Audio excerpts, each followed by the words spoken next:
just take a few minutes to drop in by melting very deeply and completely into our chairs.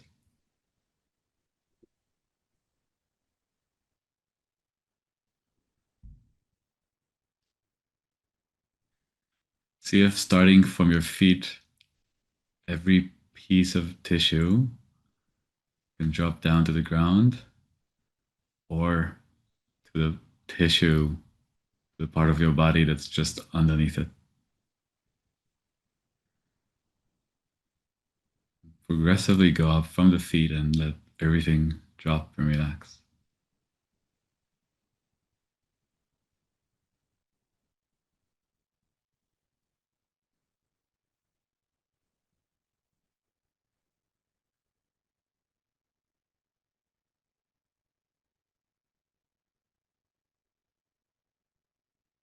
Pay particular attention to the sits bones.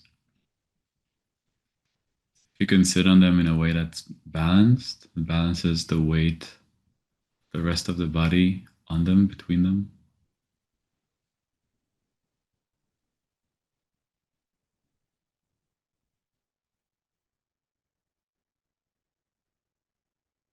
Just continue relaxing and melting.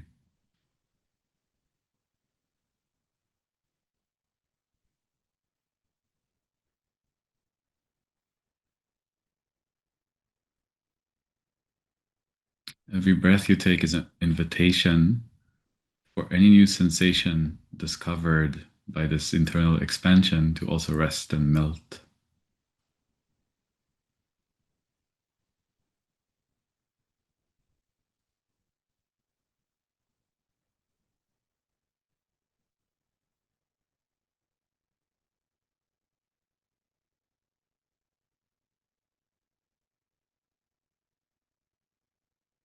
And when you're done going over all of the body, try to really tune into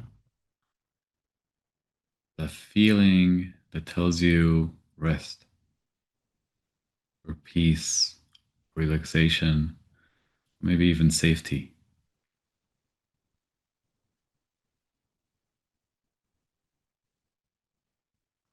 And in a similar way that in the meditation, in the book, you might try to relax into, tune into a feeling of friendliness or kindness or the smile. If you can relax into the relaxation.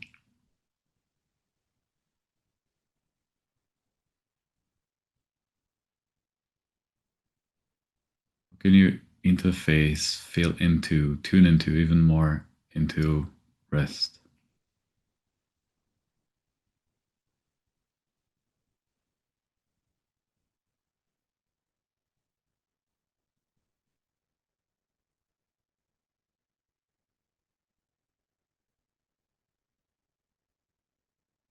Can every part of your body and mind be touched by relaxation?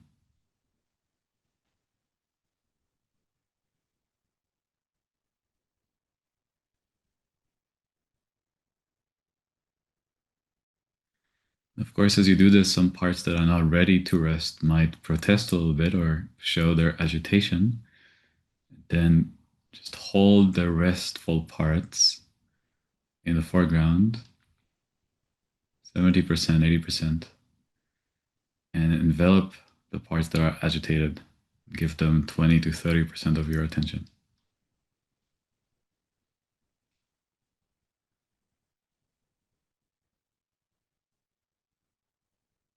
We're not pushing anything, we're just inviting everything to rest.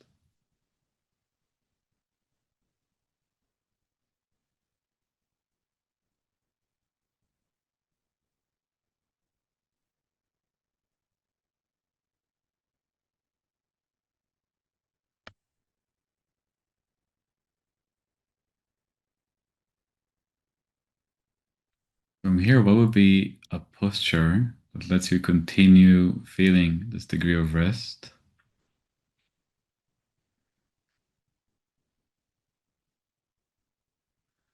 while releasing even more tension and staying wakeful? What's an adjustment that would make you feel even more rested without losing or compromising on wakefulness?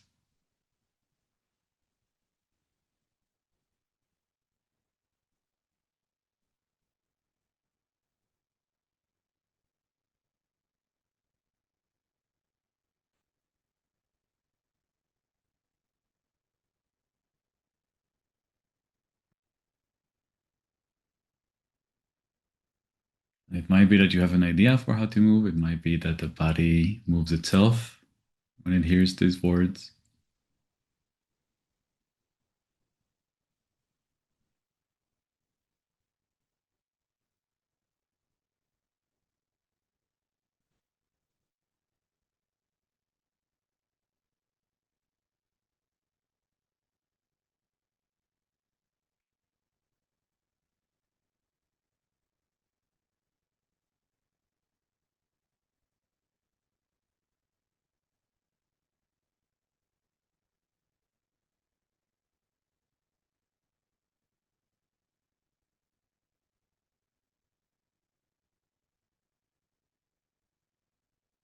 And lastly, from this place of wakeful relaxedness, see if you can tune into the heart and play with that as being the locus, your perception, source of your being.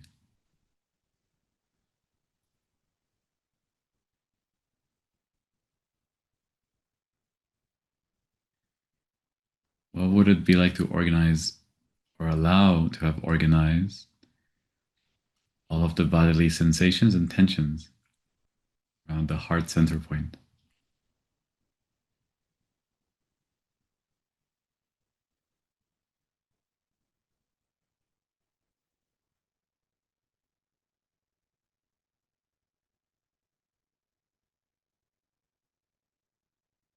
Even if it's not perfect, take 3 more breaths to the heart, nourishing the entire body. Come back when you're ready.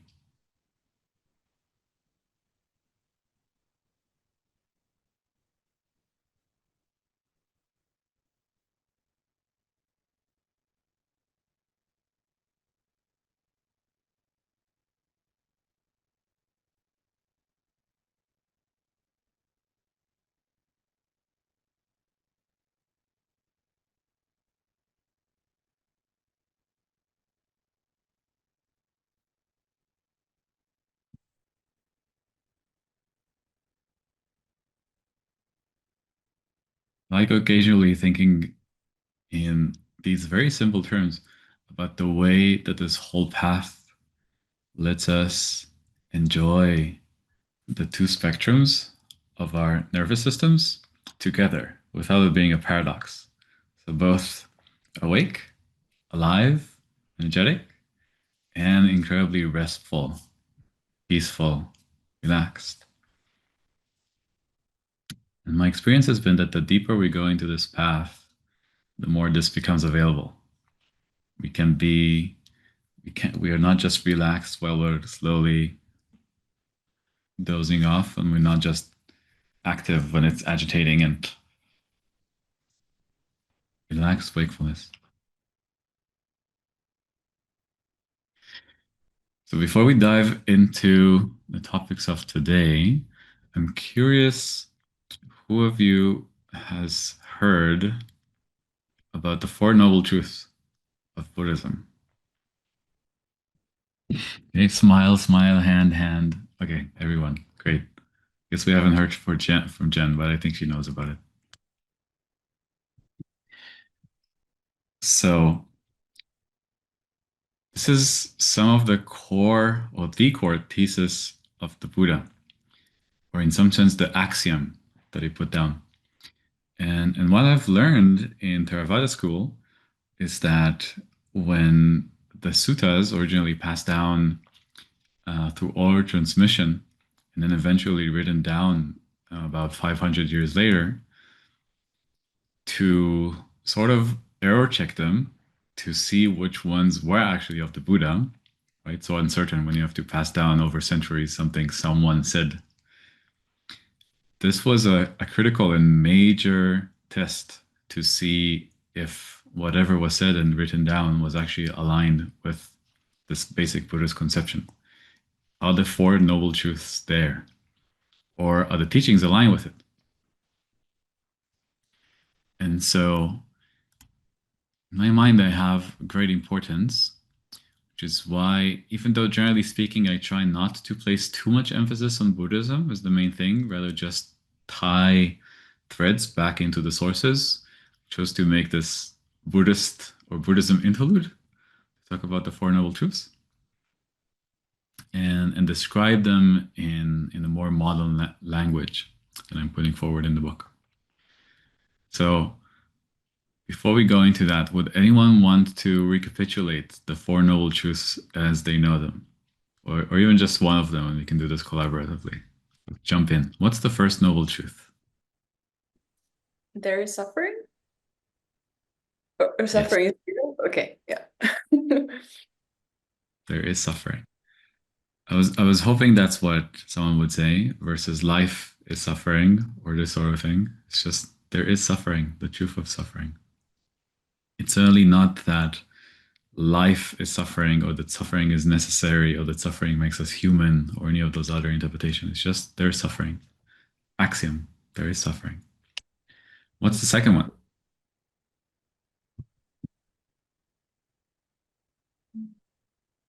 There's a way out of it? That's the The third? The third? I don't know if that's how you phrase it or that's the third one. I don't know. yeah. Well, it depends. And mostly the second one speaks about the cause of suffering. Mhm. What's the cause of suffering? Is it clinging? Mm-hmm. We believe things are Clinging. permanent? No, I don't know. Oh, um the self, the sense of self is the cause of suffering. So clinging to the sense of self is suffering, but Yeah. the original way of speaking about this is just the cause of suffering is craving, Mm, tanha. And then the third one, there's a way out of it. what is it? Emptiness. No, that's later on. That's the second turning. Okay. I'm sure one of you knows this. Just jump in.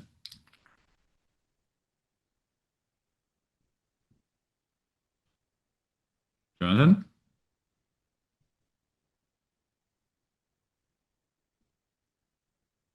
Oh, you're muted somehow.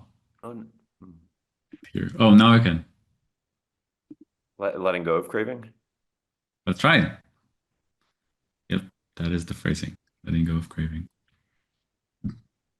And then the fourth one is just, in some sense, a pointer to the next famous list of the Buddha's dissertation, which is the Eightfold Noble Truth. That the life, the type of life and attitudes and practices that allow you to let go of craving, that allow you to step out of the cycle of suffering. So there is suffering. Craving is the root of suffering. The way to end suffering is to let go of craving and clinging. And the fourth one is there is the Eightfold Noble path, which details the types of practices, how to go about this, how to actually get to a point where you can let go of craving. So that's the original formulation. And in my mind, it leaves a lot of room for error. I don't know if it was the case at the time, but certainly with the translation that we've decided on for tanha, which is translated to craving, and upadana, which is translated to clinging or attachment, because it makes people think that their wants, the desires, might be what leads to suffering. But actually, at the core of the thesis that I'm putting forward here, and of course, Buddhists who have really walked this path and understand their own experience know this, it's not about wanting something. It's about what is the perspective, or what is the network of coordination from which the desire arises. And how is this desire configured? What are its operating assumptions? So in the suffering and the way out of suffering chapter, we talked about fixed intentions, fixed reference points, ones that don't take the entirety of the space of considerations existing in the mind into account when deciding how to move and creating a structure of mind, of perception of action, will be also called the act of coordination, and moving from there in a way that then also continues refining that network into being a thing, like a self, like an agenda, some object in the world, in a way that invalidates other objects, whether internal other coordination networks or other beings, and continues holding on to control this way. And so, how I've redefined or expressed this first noble truth in a more modern way, that when phenomena, when action, when perception arises in a mind that's divided around fixed intentions, from the fixed intention, it's unsatisfying, it's agitating, it is suffering. Because essentially we move against ourselves, or a part of us moves against another part. And this happens at every level of the system, not just internally, even as the mind begins to move in more unison, in greater harmony, as long as it's not then starting to integrate the other parts, so-called outside of us, other beings, again, there will be suffering. It will be more subtle suffering than the one that exists if we're very tight and in internal battle. But this is true all the way down. In some sense, this is the essence of what sometimes is called non-duality here. As long as we are not able to see the greater whole as what we are and move from there, even if it's a smaller part that's leading the way, then we will suffer. Before we move on forward, let's delay on this for a bit and tell me what you guys understand from this. Yeah. So just to maybe to add up to that, and in some ways it's kind of like my perspective is that in some ways kind of accepting our non-duality nature and accepting our human limitation in some ways, or human nature, and at the same time kind of like accepting that, but yet at the same time aspiring to a non-dual position of unity. That's the way I see it. In some ways, it's kind of like integrating all the parts within us. And I'm just throwing that as a discussion. And again, the attitude, it's gentleness, kindness, appreciation. Is that kind of like that kind of some kind of a balance between all these elements? Right. You're pointing to the core of my thesis, which is the way to bridge those schisms and create a more harmonious mind is through agreeing on more fundamental principles or more sophisticated principles, right? Gratitude, appreciation, non-zero sumness, and so on. And the only refinement I would make, what you said, is it's not so much about getting into unity, but more into union, right? Like when you're making love with your partner, you're moving in harmony. You're unifying in some way, but you're still each your own individuals. You just move in such a way that sometimes the lines blur. But you never lose the capacity, at least the capacity to make a distinction. You never forget that this is your hand. And that's definitely what we want throughout this whole path. It's divergence and uniqueness in greater harmony. And I would also say humans are not limited. We can do this as humans all the way. So we don't want anyone to have the idea that being a human is a limitation. In some sense, and this is a lot of what the Buddhists were talking about, humans are the only beings capable of going through this type of movement into growing to be in contact with greater wholeness. And maybe we'll talk about this another time, about what the Buddhists talk about in terms of a precious opportunity of this type of life as a human being exposed to the Dharma, being exposed to this path. I think we mentioned the turtle in the ocean analogy some time ago. Yeah. Okay, but I want to see that we all understand what we're talking about here. So tell me how this this plays with your understanding of fixed intentions and coordination networks and so on. One of the ways I think about it or experience it is like being stuck to a delusion. Like, you know, your perception of things changes, but parts of you resist updating to how reality now seems to be. And how does that relate to a fixed intention? The fixed intention is maybe the stuckness around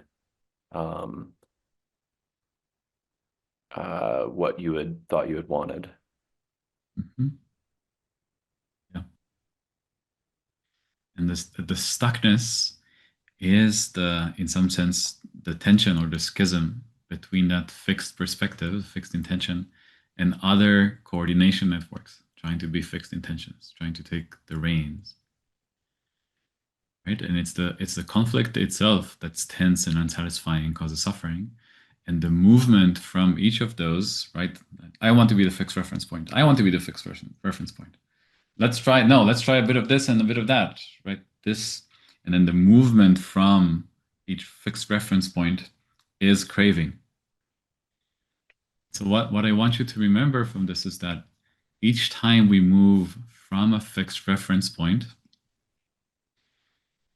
necessarily there is what we call craving, because the fixed reference point sees a narrower slice of the possibilities. It makes them into a coarse object. And part of the rationale for moving towards the object is because if we grab the object from the fixed perspective and we continue doing the cycle, right? Like I'm addicted to a particular type of object, right? I need to be smart. I need to have success with all the women. I need to have money, right? It's a continuous cycle of doing this. When I get the object from the fixed reference point, it also reifies the existence of the fixed reference point of this coordination network. So craving is this activity that's caused by moving from a fixed reference point. Whether it succeeds or fails, it reifies the fixed reference point and continues in a samsaric cycle. We'll speak about about spinning in samsara in the next chapter. That's the essence of this entire path, seeing how, and this we're going to talk about this in the next Noble Truth, how to stop doing this. Any questions about this? Yeah. I have a question, which it was because you mentioned that fixed intentions versus coordinators. So I think sometimes it can be like a fixed intention that you have within you that conflicts with other parts of you, and then you have this war. But there is sometimes at least the illusion that the whole of you is aligned with one fixed intention. So that fixed intention still causes suffering, even if there is an alignment. So But less. less for sure, yes, because at least it's like you're not like craving and having a war. You're at least like just having the craving. But then you're saying I think maybe the solution would be to kind of have this Or you say focus more on this desires, or I don't remember the word that you use, are like this non-zero sum games and compassion, kind of higher basis of operation where there can be alignment and not collapse in fixed intention. My question has to do with parts of us that are fixated in something that we almost think is a need, but it's just like this fixated thing that's like, oh, I want attention or something like that. That is kind of like, and I want it. And I don't know how to be like, okay, how to bring you to this higher level of operation where like we're gonna focus on like universal compassion, but there's like part of me that is like stuck in this fixed intention. So how to not neglect this, so how to be like, oh, I don't want to have this fixed intention, but then creating an internal war. Yeah. Yeah. It's a great question. It's a bit outside of the scope of today, but I want to give you at least a taste of this.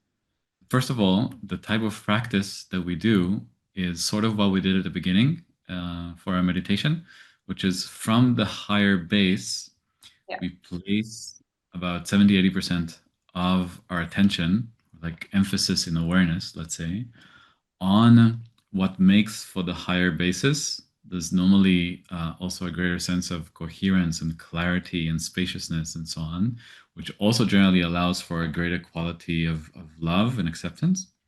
And 20-30% on the thing that is trying to collapse to the lower basis or that's agitated. And then there are two main things that can happen. One is more the waking up path, and the other is more the growing up path. In the waking up path, we're more like, oh, it's empty.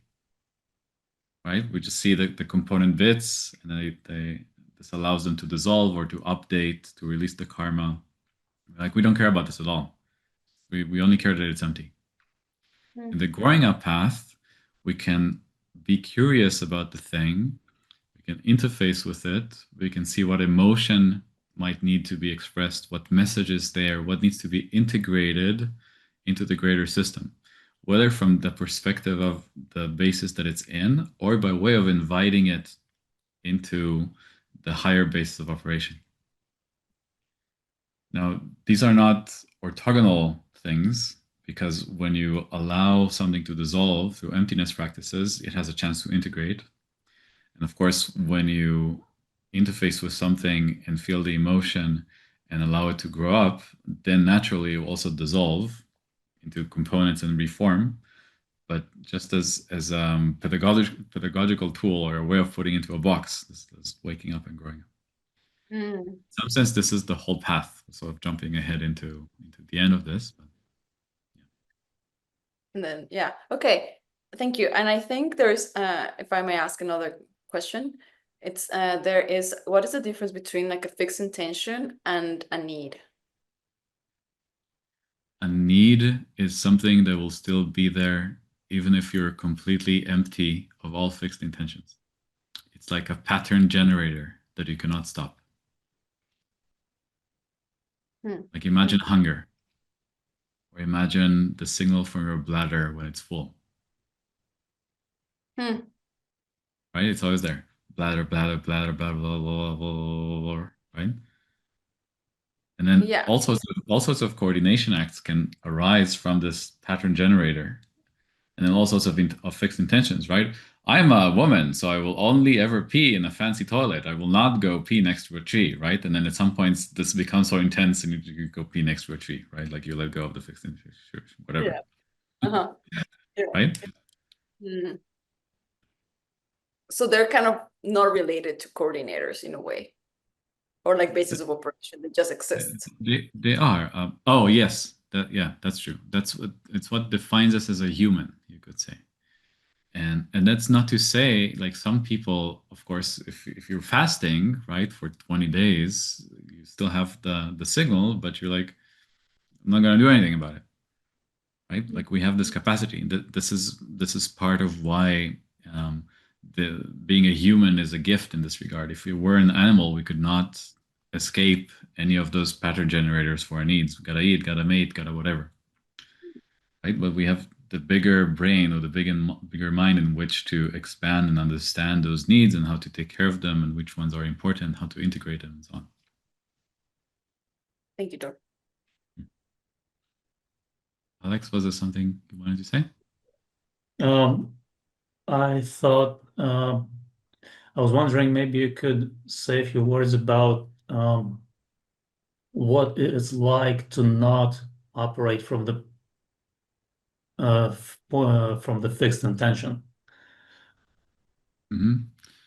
So this is a bit of a fuzzy territory to give a precise answer on, because ultimately every intention is somewhat fixed. Otherwise, it would not work. So we're reaching into like the bounds of this definition.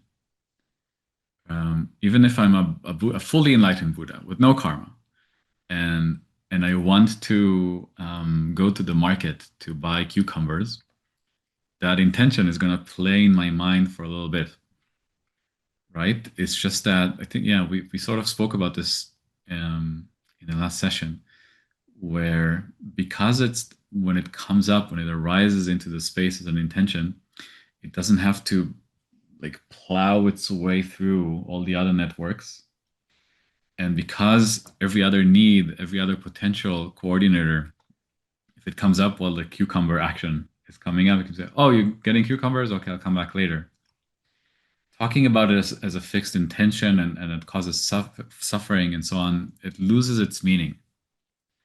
Right? So it's important to remember that this whole path is a bunch of pointers on top of pointers, right? They have no real meaning. The Dharma is also empty. So the answer is there's always fixedness, otherwise it doesn't work. And maybe this is more where you're pointing with your answer. It just doesn't feel like something horrible is happening and it's wrong and it has to change, and because we're not bound in a tight coagulation of multiple stuck tight, right? It's like, oh, I'm gonna get some food in the market. Cool, I'm done. Drops away. Yeah, thank you. That answers my question. All right. So then the second one, well, I suppose we already covered this, right? The cause of suffering is acting from the limited perspective of the fixed intention in a way that then fuels the fixed intention and its divisive activity and efforts. The activity that it does, which because of the assumptions baked into it, it invalidates other things. Right? So again, to go back to the metaphor of whether I'm just free to go to the market and get a cucumber versus I'm hungry, but I'm also on my phone, doom scrolling, because I'm trying to dissociate from a negative emotion that came up because I had a fight with my partner.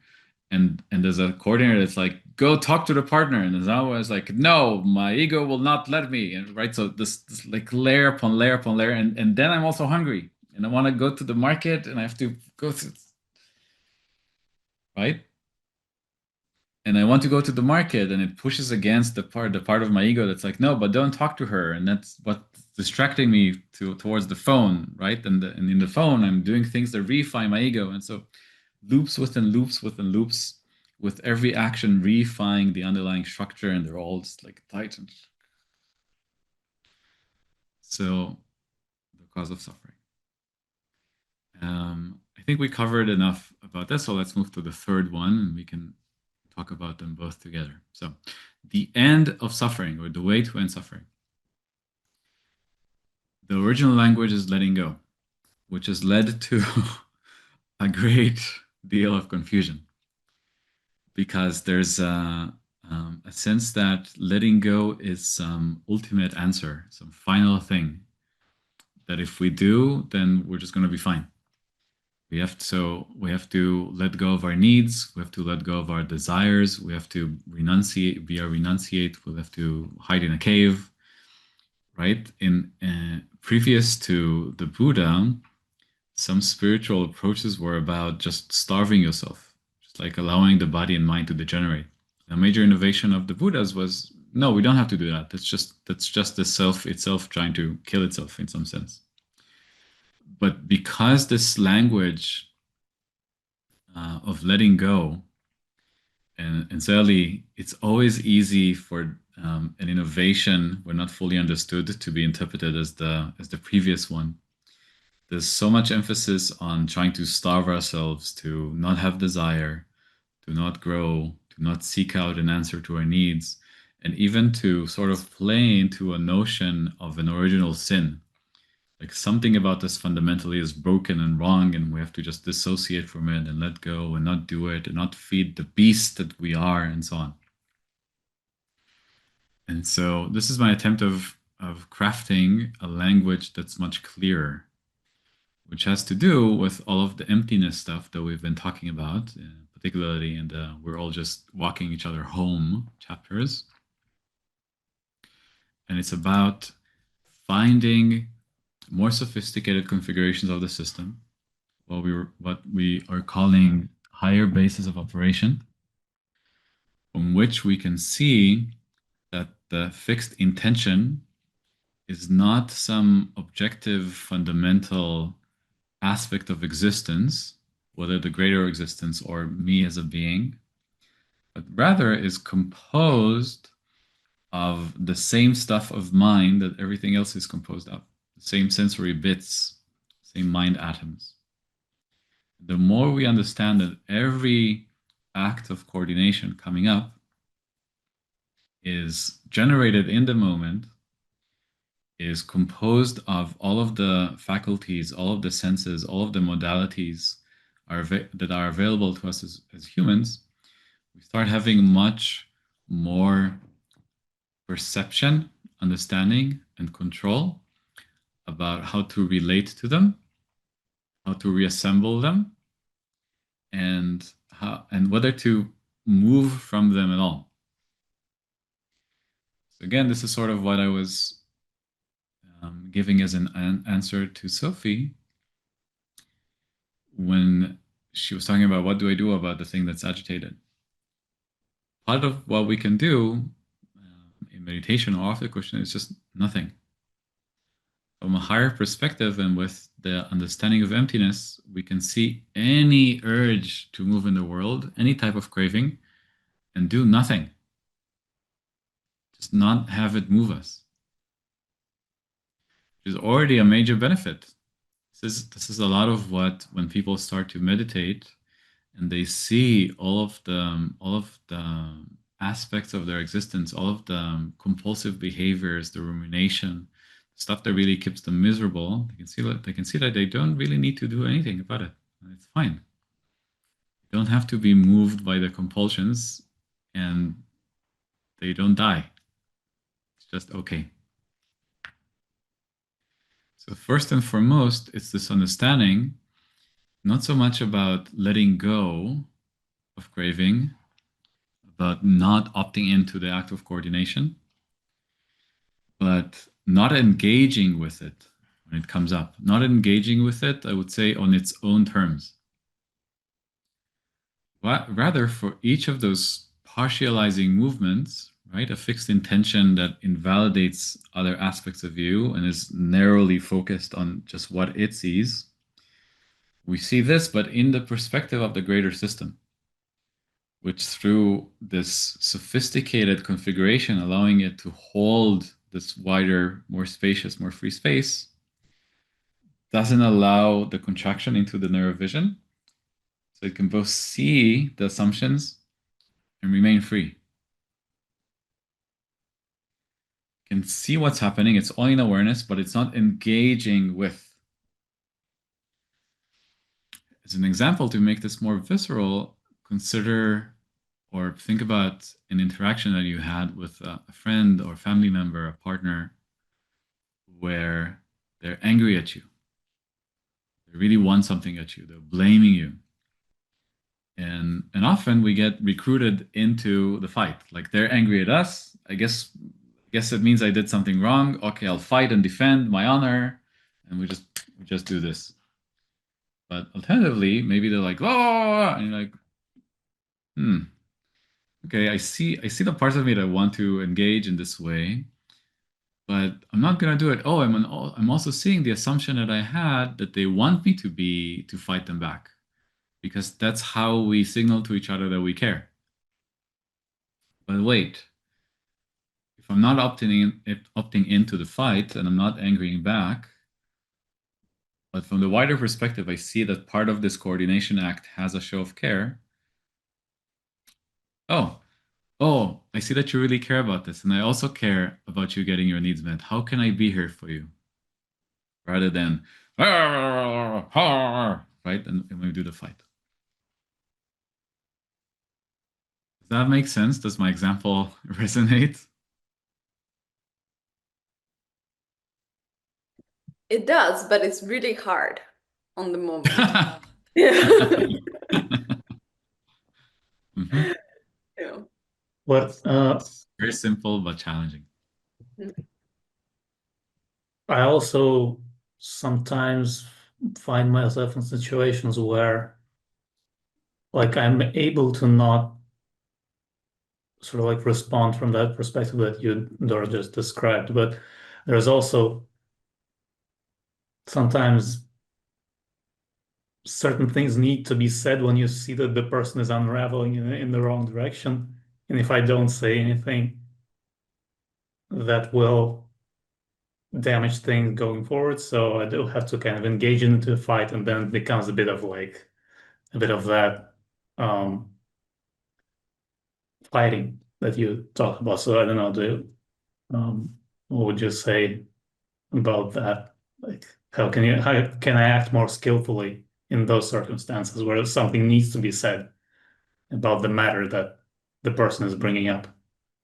I love the question that you just asked. How can you engage more skillfully?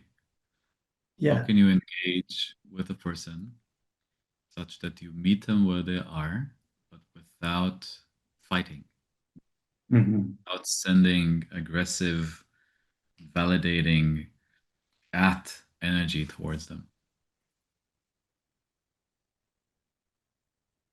Yeah.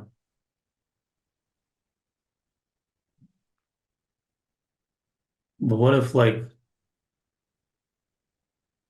you say invalidating? Would it be invalidating to let them know that I think they're not perceiving things correctly, or like perceiving things um like inclusively, that they're like disregarding my needs, for example, and they're just like really stuck in their perspective? Mm. We're going into a bit of a tangent here. Let me see. Yeah, sorry about that. I know. No, no, it's great. I mean, this is where those teachings really meet the road, right? Yeah. Just want to see how extensive of an answer I want to give.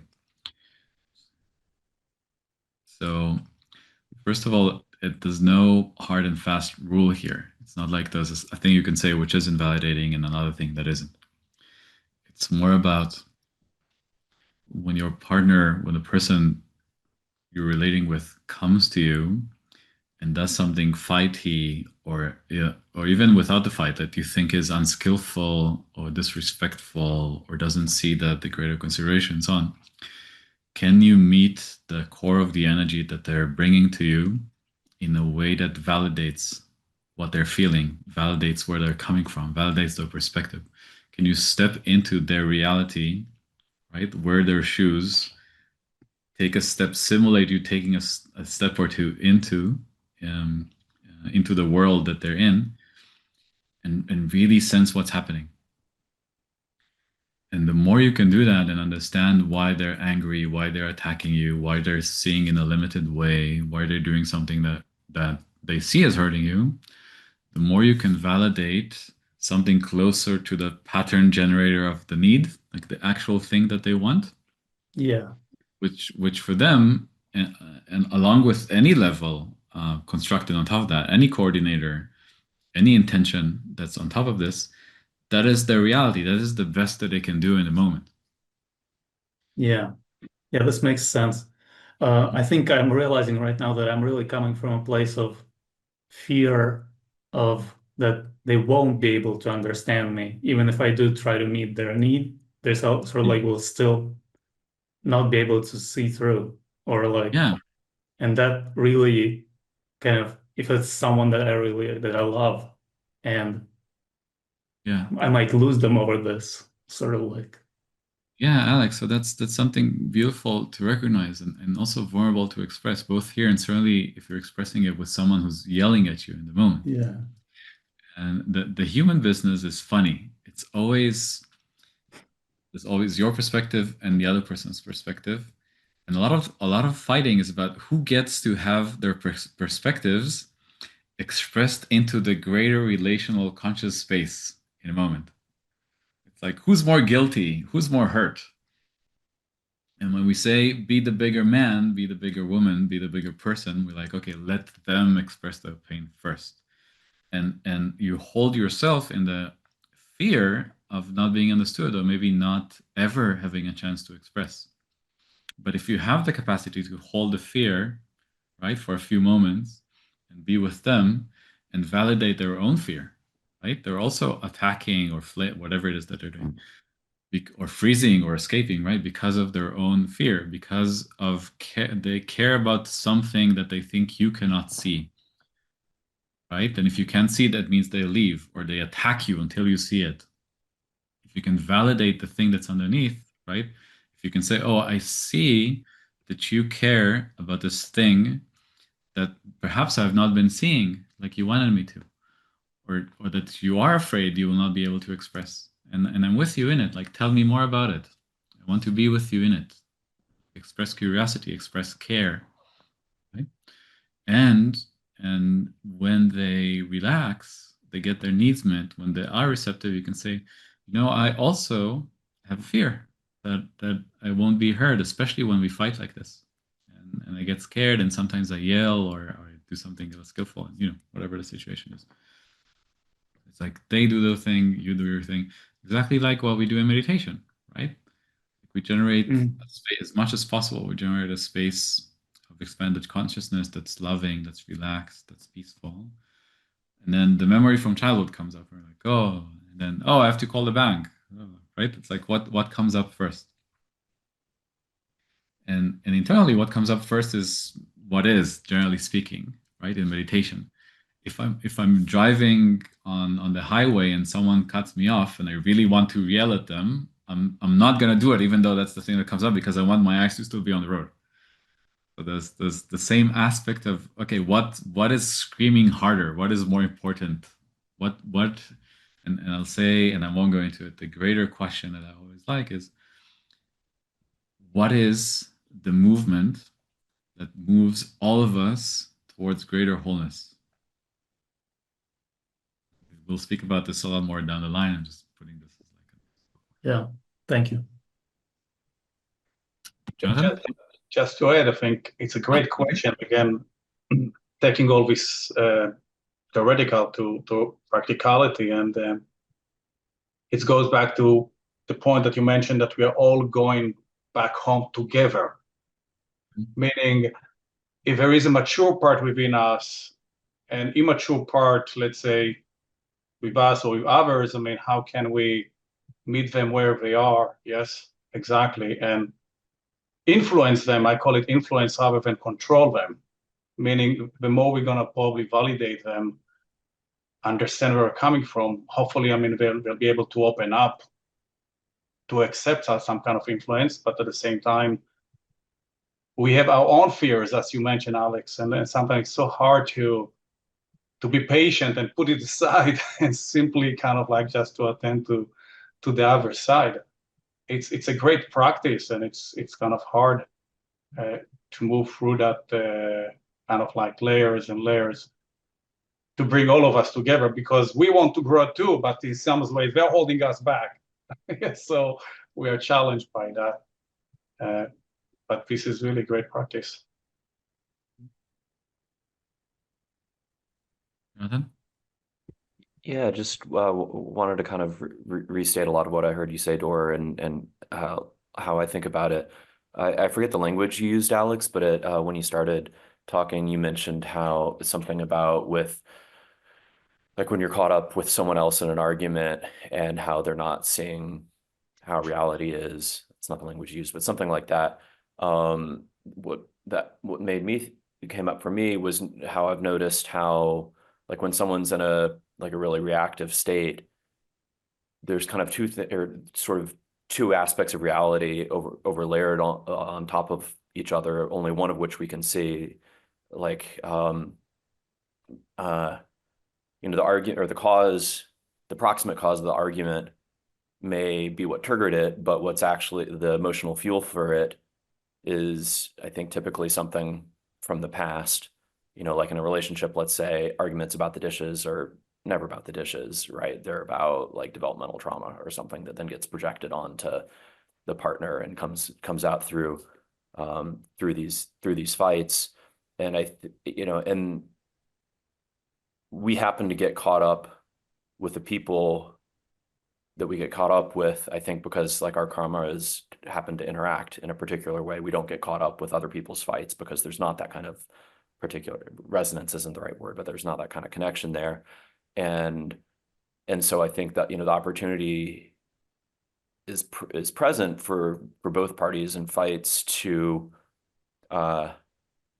start disentangling that by like draining away the emotional energy. And so like, yeah, if someone is in the heat of the moment or really, really triggered or reactive, I think there's really little effective communication that can happen there, because, when like two people are arguing, you can't go back and fix the developmental problems because those are in the past.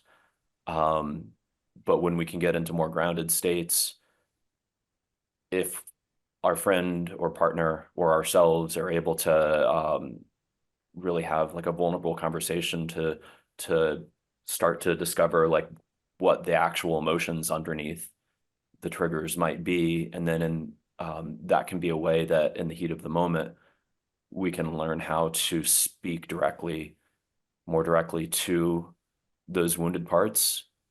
And in a relational context, if the person this is why their buy-in is so important, is then able to take in that language when they're triggered, that can be an opportunity for them to pick apart their karma. And doing that more and more skillfully, I think, is an opportunity then for us to do the same with our karma that's getting tangled up in there. So to summarize, like arguments are never fully about what's happening in our perception of the here and now.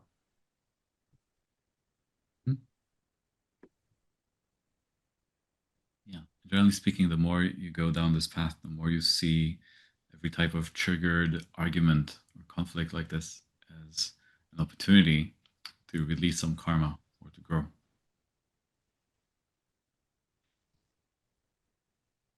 Okay, let's move on. And so then we have the fourth one, which is again a pointer to the Eightfold Noble Path. So there's not much more to say about this. It's just, I wrote a book about it. Of course, the Eightfold Noble Path formulation is still nice. If you're curious about Buddhism, I would take a look. But do keep in mind that it's a list of rules and guidance. I like the word precepts sometimes more than rules. That was written for people who lived 2,500 years ago. And so we don't so much take it literally, we try to see what the essence of the message is. Right? Love the teachings about divisive speech versus right speech. Love the conversations that the Buddha has with people about why it's not very conducive to the path to be a poison merchant versus to be a doctor. Of course, that it makes sense. What are the things that I can do in my life that don't reify assumptions of division and separation from other beings and also from myself?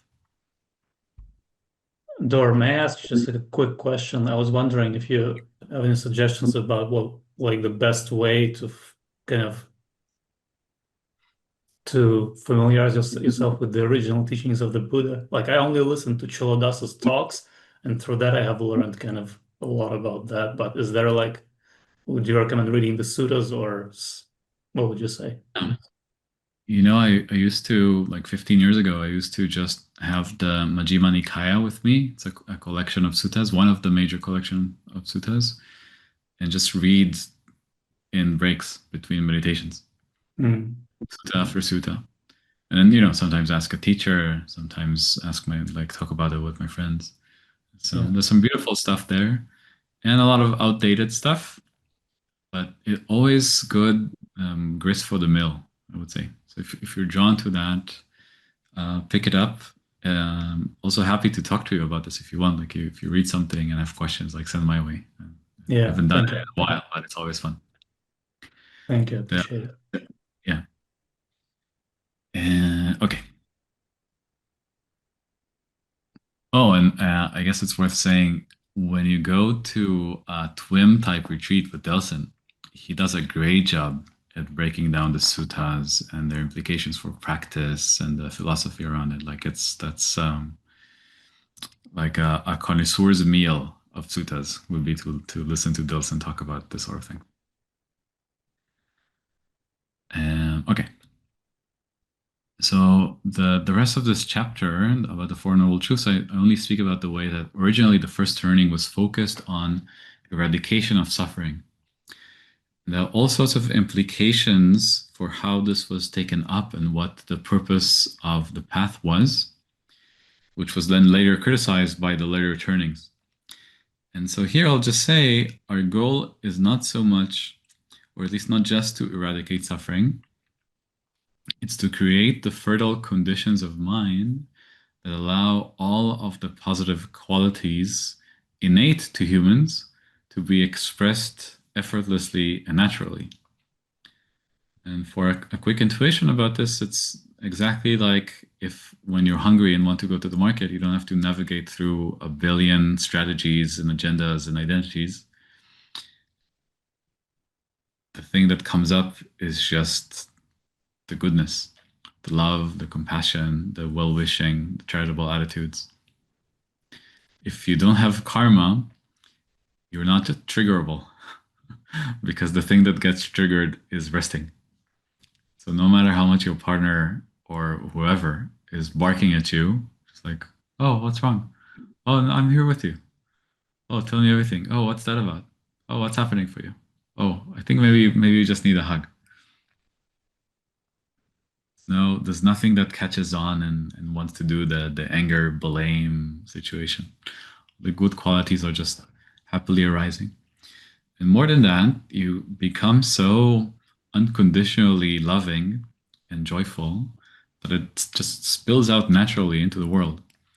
So it's not even so much about the first turning. The Buddha said, don't care so much about all the powers that can come up when you meditate and develop the mind in all sorts of directions. The highest superpower is teaching the Dharma. And there's truth to that, but I want to say, through the types of teachings that I care about more and that were expressed in the later turnings, it's not even necessary to teach the Dharma. In some sense, you become the Dharma through having your cup be so overflowing with joy and delight that it just infects everything around you. And that's the thing that I advise that you aspire to.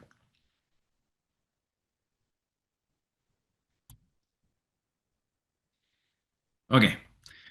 So then the next chapter, I Like My Life, or I've been thinking about renaming it something like A Better You. Also, relatedly, has this sense of the point of this is not to let go of the self. It's not to not have desires. It's not to not want to be in the world and grow and dance and express. It actually is just making for a better you. And of course, sometimes what you consider to be you changes. For me, sometimes it feels like I'm in a eggshell of a self, and I'm starting to burst out of it, and there's a bigger self. And it can be tempting to say, oh, the egg that's the eggshell that's breaking up and dissolving, that was the self, and now I don't have a self. But there's always something you can call the self. There's always something that is you. And this path that we walk on, makes being that you nicer. That is essentially the point of this whole chapter. And then the inquiries that I wanted us to play with relate to this. So I'm just going to take another second to go over this and see if there's something more here to say.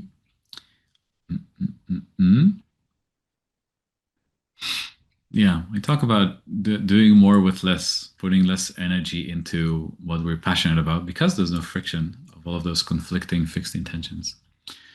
And just being better humans, in whatever way we decide a human is. And I guess it is worth mentioning right effort. One of the Eightfold Noble Path elements is right effort, which is the effort to cultivate the good or wholesome qualities, those more sophisticated principles, and the effort to relax, let go, refine, empty out, grow up all of the unwholesome or negative qualities. Right? So when we're compassionate, we sometimes ride it into the world or do a meditation with it so that it touches all of our body, sort of like what we did at the beginning of practice, where we brought the relaxation, the melting into everything. And if we're angry, we can squash it really in the moment. If we're about to stab someone, right? It's like, really, don't do it. But we can do more and more skillful things with the anger. That's all right effort. There's something that's happening and we are resisting it in some way, even to the point of invalidation, like don't stab.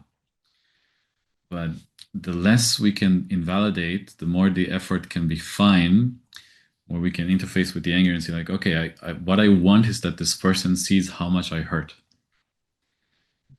Then it's also, wait, why do I need this person to see that I'm hurt? Actually, I need me to see that I'm hurt. I need me to accept my pain. Right? So there's degrees of right effort. And every time we apply right effort, we can also have it be with the understanding, and we were speaking about this in the mental yoga part, about wearing skillful jeans, that we're applying effort towards having a state that's more restful. We're applying energy to cross some energy barrier, right? And climbing up some mountain so that on the other side, we can be more restful. Our system needs less energy to just maintain itself. And then things that want to express don't have to fight all the existing so much. Less and less effort. More and more relaxation while still being alive and awake and expressive. Any questions about any of this?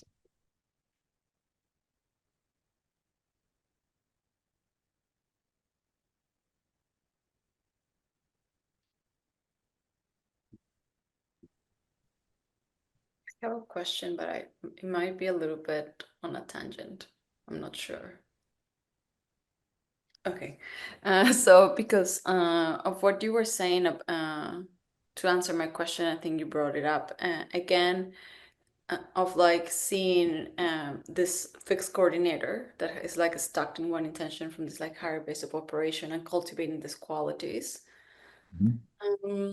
Sometimes when I've been like, it has happened more like in a meditation like state when I've been looking at those parts. I've noticed that the non-resistant desire that those coordinators might have when they haven't been hurt and they are hurt, sometimes is not aligned with this higher basis of operation qualities. It's like they're like, because they're hurt, they want to like, I go in this really like going back, what do you actually want? What do you actually want? And it's like, oh, I was a stab, so I want to stab you back, you know? And then I feel this like, it feels like the ultimate truth of that coordinator.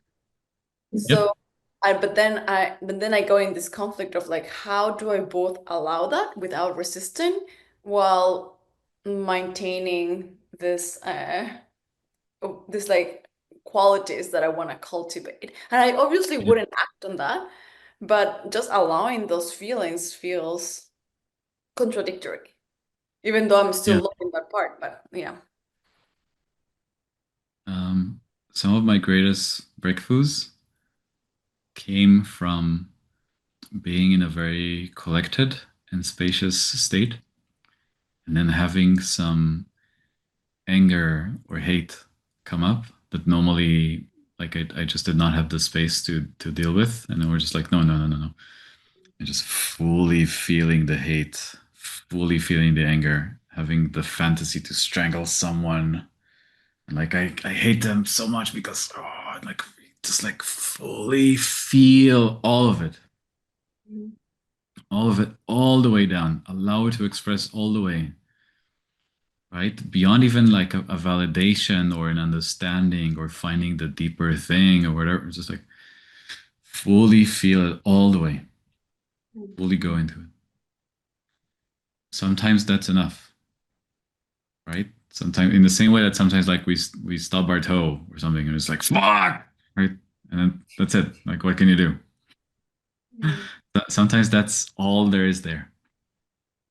If it comes again and again and again and again after you've done this move of expression, then maybe you want to see a therapist or you want to do some other practice, right? You want to go deeper into it.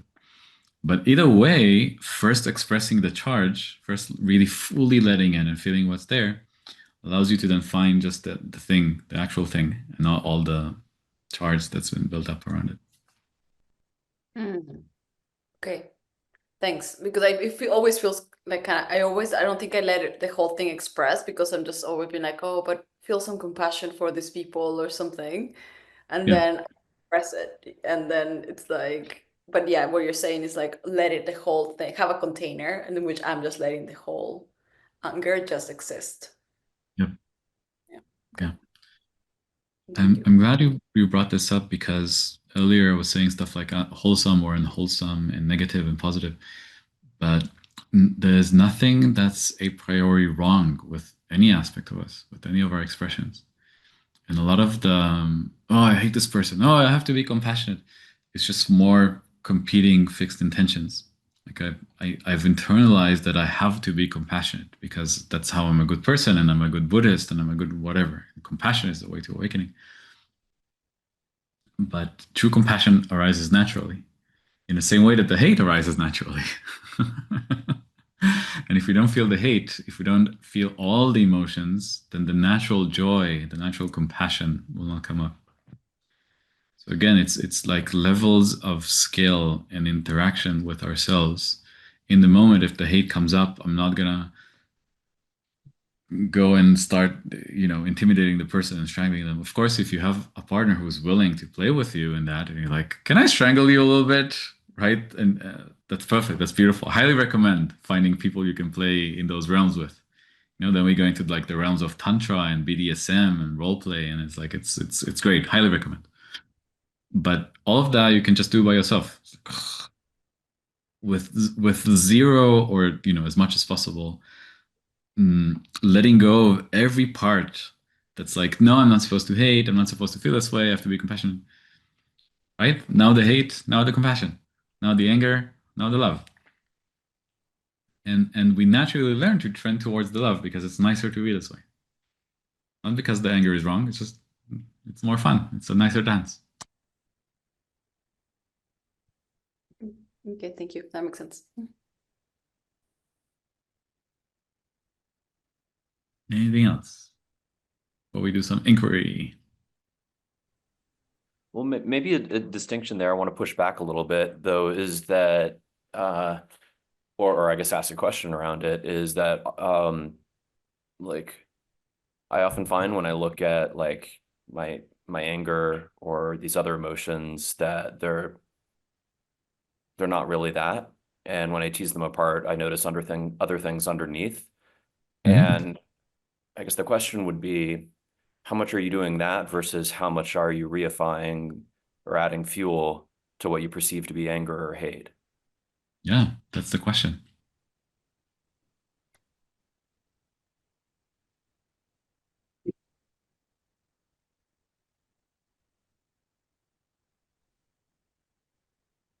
Should I say more things?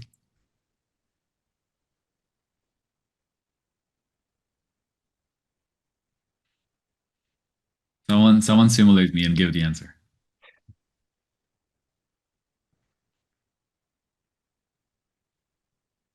Well, that is to say, I guess to restate it in terms of my own experience, when you're talking about the hate, and I was thinking like, I don't perceive myself as having aspects that are like, oh, I should feel compassion or I should feel hate. It's more like, if anything, like when I look at other people who seem to be expressing hate, let's say, and I'm wondering like, you know, it's almost like teasing apart their emotions for them and looking for the drivers underneath. And and so like or is what you getting at it, if you fully feel hate, you'll notice that it's actually some combination of like, you know, compassion that gets severely distorted Yeah. into that Thanks. mistaken emotion. And is that what you're pointing us toward? Yeah, you know, before I answer, Alex, do you want to simulate me? Um, just related to this question of like, where is it more that you're feeling hate, or when is it that you're allowing yourself to express it? And I'm not sure what I wanted to say about beyond that, but that's just just resonated with me. An interesting thing to explore. Okay, I'll simulate me. Oh, yes. You want to try? Uh, I think it's so dependent on the context and the person itself. I mean, each one is processing it differently, in my opinion. So, I mean, Jonathan, and to your question, I mean, you mentioned about to what degree you express your anger, your emotions, and to what degree you try to have compassion and understand maybe the needs underneath that emotions, yes, and to find that balance. And I think that through self-reflection, I think each person know their tendencies, yes, through historical dynamics. So some people are having they are too much in their mind, so they know the needs, but they're not able to express their emotions, so they are stuck. Some people are very emotional, but they're not in their mind, they're not logical necessarily, or understand their needs. And I think each person needs to find that for themselves through self-reflection, through history. And I think it's kind of like this aspect that always plays around. And I mean, to one person, I mean, I think you can play with that at times. You can get to know yourself and express that in different ways, I think, but you need to attend to both, in my opinion. Can I give a shot about what I think you were gonna say?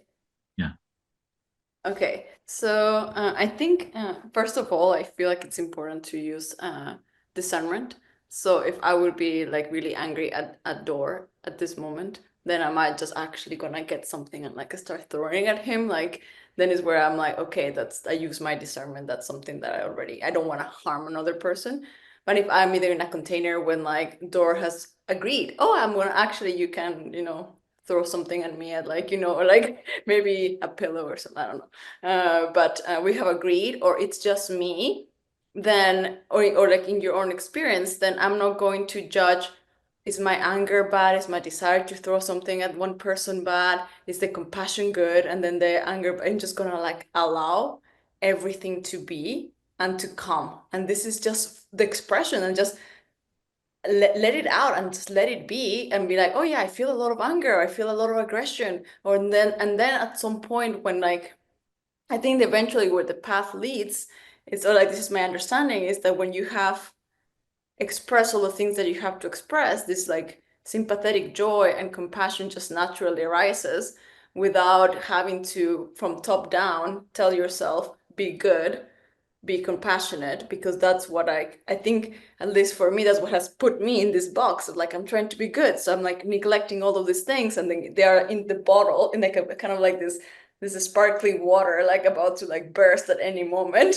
That are like, oh, rather because I'm trying so hard to be good and compassionate. I think what Dora was saying is that those qualities are natural. Like they just arise. You don't have to top down mandate yourself to be good, but then rather just relax and allow things to be. And then, yeah, of course, as I said before, use discernment and not actually go and harm someone. Okay, that's my best understanding.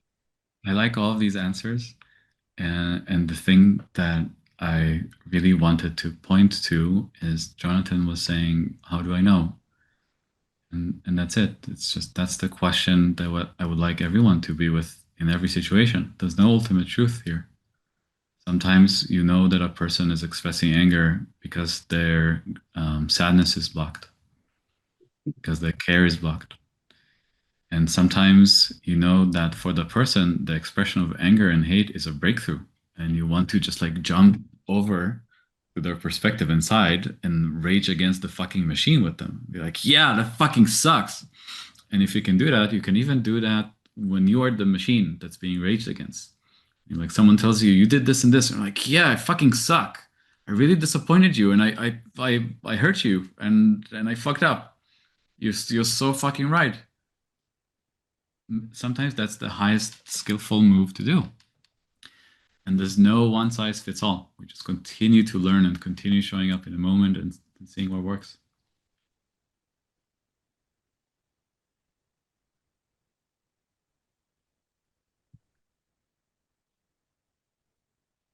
Jen, did you want to say something? Well, I was just gonna also take a shot at assimilating this. I think we're past that now. But I also wanted to, I think what I also wanted to share was that was just like a really helpful question to think about. Jonathan, like when you raised it, I was like, oh yeah. And I had to like, sort it out and figure out kind of my understanding of it. And that was helpful. I'll say at the detriment of our time to do inquiry, I'll say another thing that I think is crucially important, particularly for us here in the Bay in California. I know many of you are not, but it's also kind of spreading into the world, is the sense that we each have to be each other's therapists all the time and hunt for shadows and heal and so on. And I want to offer that we don't have to be that, or at least not all the time. And sometimes the best thing to do, or I'll say in some sense, the foolproof thing to do before the therapy and everything is just be with your friend where they're at, whether they're sad or angry or hateful or disappointed. Just be with them. Don't try to solve it. Don't try to point to the underlying thing. Don't try to grow it out. It's like be sad with them, be angry with them. That's it. Be their expanded consciousness without agenda. It's the thing I think the world needs the most right now. It's an act of friendliness.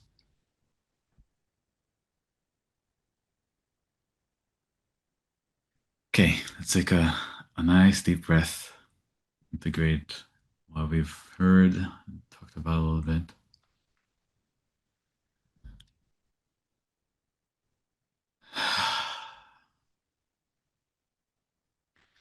What do you think? I know it's already been a lot, but do you want to do some inquiry? Some juicy inquiries? Maybe let's take another couple of breaths, like find some space in a chair and breathe. Charge that's been built up. Just welcome it.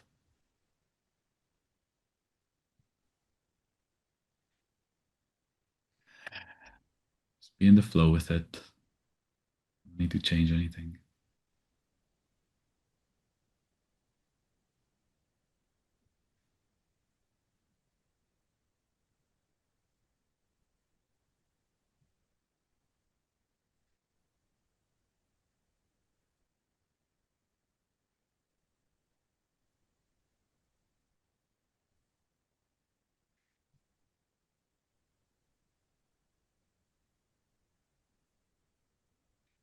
In those times, I like thinking about the etymology of words like compassion or sympathy, feeling with, feeling together.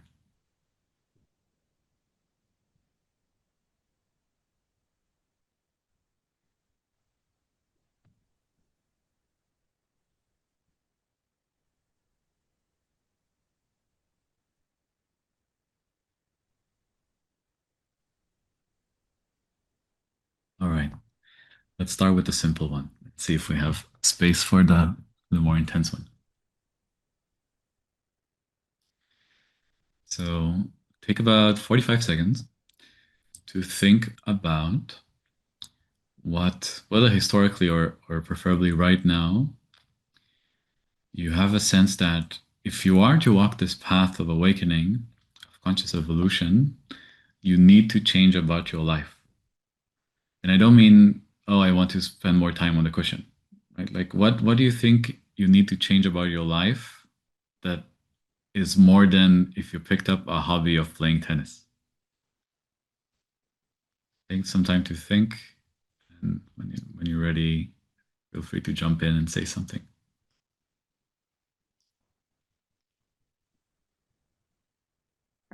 I have many thoughts around that, but I think the one that just came right now, which is something that I have mostly debunked as a myth, but I'm still not sure. I feel that not having children might make the path easier. Hmm. You know, I had this same thought for a very long time, and particularly because I was speaking to Chuladasa about this at some point, and he was so like grumpy about his kids and the distractions. Then I had a chat with Dustin DePerna, in like 2017 or 18, something like that, when his girls were just toddlers, and I knew he was super into the Dharma. I was like, what made you have kids? Like, isn't that a detriment? Isn't that in the way? And he looked at me and he was like, oh, it's just a continuation of the adventure. Like a giant smile on his face. And that was the first time that I considered that it might really be part of the path.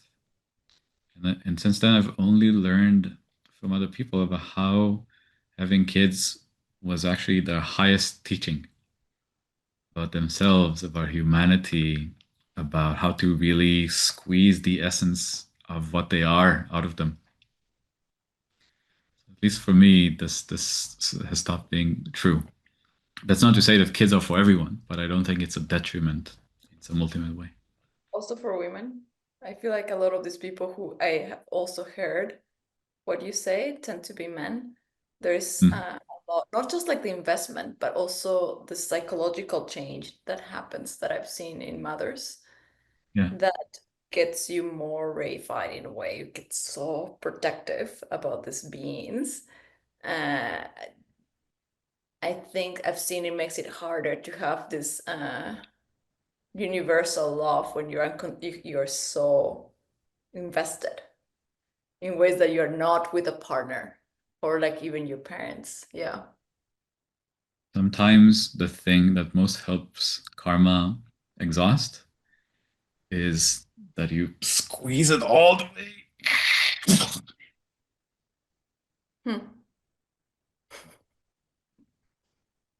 Okay. Anyone else?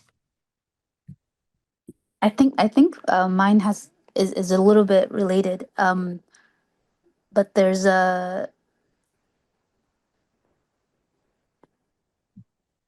like there's something like a pair of jeans that makes it feel necessary to like pursue and get different things I want. Like I think I've been it's become like really clear, like basically every moment of my life is like a self-centered trying to get something from like Mhm. the world or um well mostly the world, even myself and others. Um And I heard in a video like we think like we're the subject to all everything else is kind of the object. Mhm. But every individual is a subject in the same way. And I think that was like, whoa, okay, I hadn't been fully taking in other people. Like somehow I had more importance, which is like, embarrassing to say. Um, Mhm. so I think seeing that and seeing the extent of that being my driver makes me really want to like um shift that piece. And it's been great for me already. Oh, great for me. There you go. It won't stop. um but yeah, I think that's the general direction I'm hoping to and hopefully things will go in. It kind of does Yeah. feel kind of like, oh, everything I thought I wanted or needed from life, that it does have to be let go of in some way. Like, you hear people say, oh, you have to lose everything. In some ways it feels like, oh, that's kind of true, but it won't feel, but it doesn't sound as bad as it isn't as bad as it sounds, kind of thing. So it sounds to me, and correct me if I'm wrong, that you made a move towards expanding what aspects of your life and other beings you take into account, and that it's made your life better without needing to compromise on anything in particular. Yeah, I think, let me think. Like you haven't stopped playing tennis or going on dates or eating food you like. No, I think it's that what I thought I needed to feel connection wasn't needed. Actually, taking in people as Yeah. this their subject, that's amazing. That like I look at it's amazing that they're this whole. I don't know how to explain it, and that feels more connecting than whatever I was trying to do, running around to Yeah. try to get that what felt like a need met. Mm-hmm. Yep. So I'm glad you brought this up. I'm not saying that life will not change, but it's changing in the direction that we want, not because we don't like, we think some part cannot be an aspect of the path, but because we find better ways to do what we want. We make for a better life. So that's the point that I'm trying to make here, and it's important for me that everyone who is watching this understands. This is not about escaping to a cave or letting go of human affairs and relationships and children and money and power and sex. It's about improving every aspect of our lives, including when improving our lives means letting go of older games that we play and leaving space for newer ones. Um, we are 5 minutes over time. Happy to stay a little more if you guys want and hear you, Sophie. And I think I'll leave you with the other question just stated. Can we stay another minute? Okay, Sophia. Okay, so I do have another limiting belief that has to do with the thing that you were saying at the end. For me, I have felt a conflict between my personal development of more like self-empowerment, and noticing how with that there's been like more desire for like just like power and resources and things that feel like or like vanity or things that feel that could reify my sense of self. Hmm? And with that, I have seen how when I try to lean into those things, I push back a little bit, being like, no, I'm not supposed to make fall in love with myself so much, you know? So Oh, so I feel like I have had that limiting belief of like this stopper of like leaning into making myself so, like I say, yeah, fall in love is the word, and then just being like, oh, is this wrong? Like, should I like, okay, well, I guess that's another limiting belief. So you're saying no, yes. I would love to hear it. Yeah. In love with everything. Fall in love with yourself all the way through. Yeah, but then I'm putting so much energy on me, that's this like, What? Enjoy yeah, it. Are you yeah. harming someone? Are you forgetting other needs? I wouldn't want to become a very self-serving person. That's not the path. I feel like there's a fear of just going in this like, Oh, it's all me path. Well, you know, okay, I want to say two things. Mhm. One is everything that I've done and am doing is to serve me. And spending time with people, freely giving every gift that I have to give without expectation of anything in return.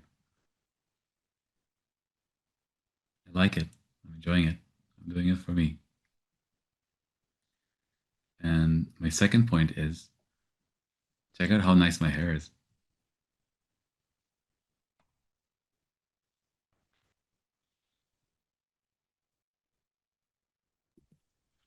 I think there's an underlying belief that like once I become really, really selfish, I will still be willing to give. Say that again? An underlying belief that I Yeah. would have to have, which I think maybe I do. Maybe it's like so much training against selfishness that I have doubt. But it's like, oh, if I become really, really into me and do everything that I enjoy and quote unquote selfish, that at some point I will still continue to want to do something for others.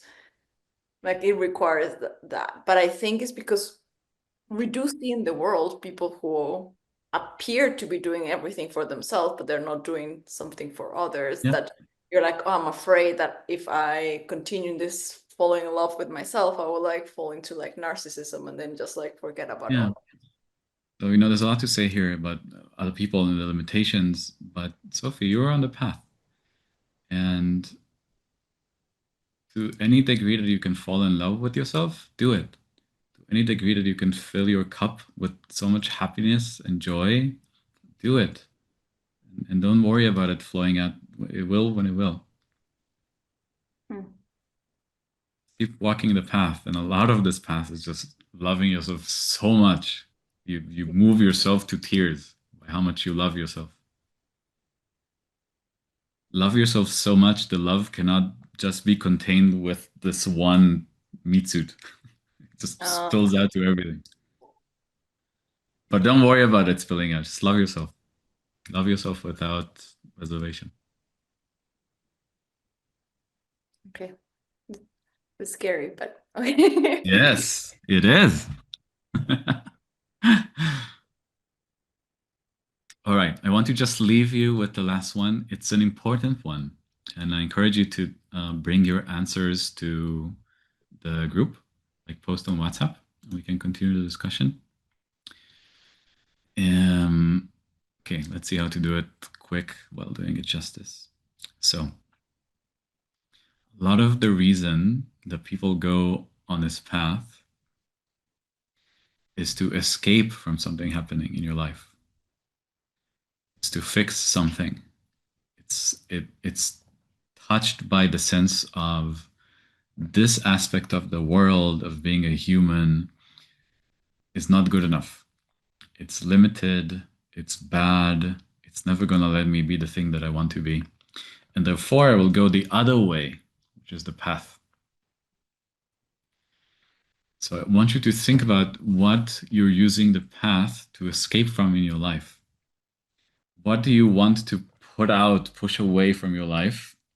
And through this motion, the path, the concept of the path is tinged by the invalidation of something else.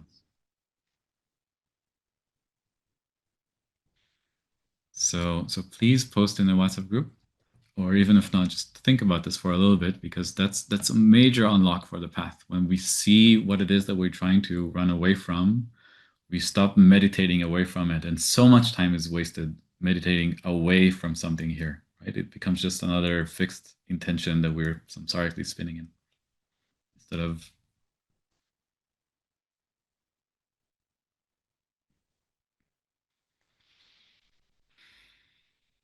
Okay, I think that's clear enough. This is so much fun. Thanks for coming to play with me.